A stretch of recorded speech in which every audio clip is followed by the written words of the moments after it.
રોજ ચાલી ચાલીને થાક્યા, પણ નથી ઘટી રહ્યું વજન. મળી ગયા આ પાછળના કારણ.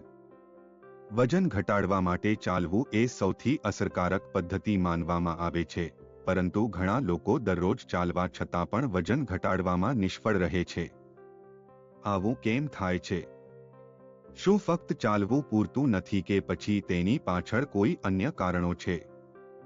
આજે આપણે જાણીશું કે શા માટે ઘણા લોકો નિયમિત ચાલવા છતાં પણ વજન ઘટાડી શકતા નથી. Lifestyle desk. વજન ઘટાડવા અને ફિટ રહેવા માટે ચાલવું એ સૌથી સરળ અને અસરકારક રીત માનવામાં આવે છે. જો કે ઘણા લોકોને નિયમિત ચાલવા છતાં તેમના વજનમાં કોઈ ફેરફાર દેખાતો નથી. આવું કેમ થાય છે? ચાલો આ પાછળના કારણો પર કરીએ એક નજર. યોગ્ય આહાર ન લેવો.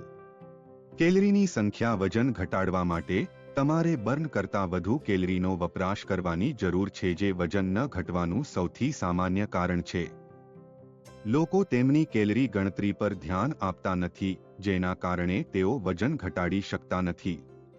છુપી કેલરી. ઘણી વખત આપણે કોલ્ડ ડ્રિંક્સ, નાસ્તા અને પ્રોસેસ્ડ ફૂડ દ્વારા વધારાની કેલરી લઈએ છીએ, જેની આપણે ગણતરી કરતા નથી.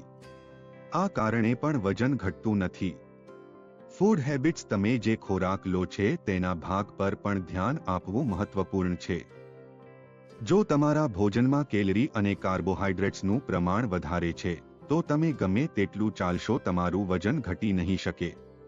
પોષક તત્વોની ઉણપ. જો તમારા શરીરમાં જરૂરી પોષક તત્વોનો અભાવ હોય તો તમારું ચયાપચય ધીમું પડી શકે છે અને તમને વજન ઘટાડવામાં મુશ્કેલી પડી શકે છે. અસંતુલિત આહાર. ફક્ત કેલરી ગણવી પૂરતી નથી. તમારે સંતુલિત આહાર લેવો જોઈએ, જેમાં પ્રોટીન, કાર્બોહાઈડ્રેટ્સ અને ગુડ ફેટનું યોગ્ય પ્રમાણ હોવું પણ એટલું જ જરૂરી છે. ખરાબ લાઇફસ્ટાઇલ.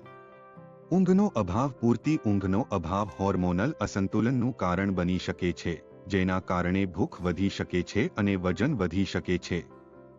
તણાવ. કોર્ટિસોલ હોર્મોનનું સ્તર વધારે છે, જેને કારણે પણ કેટલાક લોકોમાં વજન વધી શકે છે. દવાઓ. કેટલીક દવાઓની આડઅસરને કારણે પણ વજનમાં વધારો થઈ શકે છે. આનુવંશિક પરિબળો. કેટલાક લોકોમાં આનુવંશિક રીતે વજન વધવાની સંભાવના વધારે હોય છે. કસરતની તીવ્રતા અને સમય. ઓછી તીવ્રતા. ચાલવું એ એક ઉત્તમ કસરત છે, પરંતુ વજન ઘટાડવા માટે તમારે વધુ તીવ્ર કસરત કરવાની જરૂર પડી શકે છે. સમય. તમે કેટલો સમય ચાલો છો તે પણ મહત્વપૂર્ણ છે. વધુ કેલરી બર્ન કરવા માટે તમારે લાંબા સમય સુધી ચાલવાની જરૂર છે. સ્નાયુ નિર્માણ. વજન સ્થિર રહે છે. જો તમે ચાલવાની સાથે સ્નાયુઓ બનાવી રહ્યા છો, તો તમારું વજન સ્થિર રહી શકે છે. ભલે તમે ચરબી ઘટાડી રહ્યા હો. સ્નાયુ ચરબી કરતાં વધુ ઘન હોય છે. તેથી વજન ઘટાડ્યા પછી પણ તમારું શરીર સ્વસ્થ અને મજબૂત દેખાઈ શકે છે. Metabolic disorder.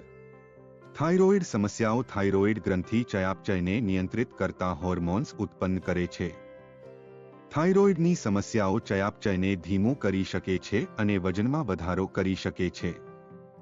Insulin resistance. Insulin resistance એક એવી સ્થિતિ છે જેમાં કોષો ઇન્સ્યુલિનનો ઉપયોગ કરી શકતા નથી, જેના કારણે લોહીમાં શુગરનું સ્તર વધી શકે છે, જેને કારણે વજન વધી શકે છે. વજન ઘટાડવા માટે આ બાબતોનું ધ્યાન રાખો. સંતુલિત આહાર લો. નિયમિત કસરત કરો. પુષ્કળ ઊંઘ લો. તણાવ ઓછો કરો. ડોક્ટરની સલાહ લો. ડાયટિશિયનની સલાહ લો.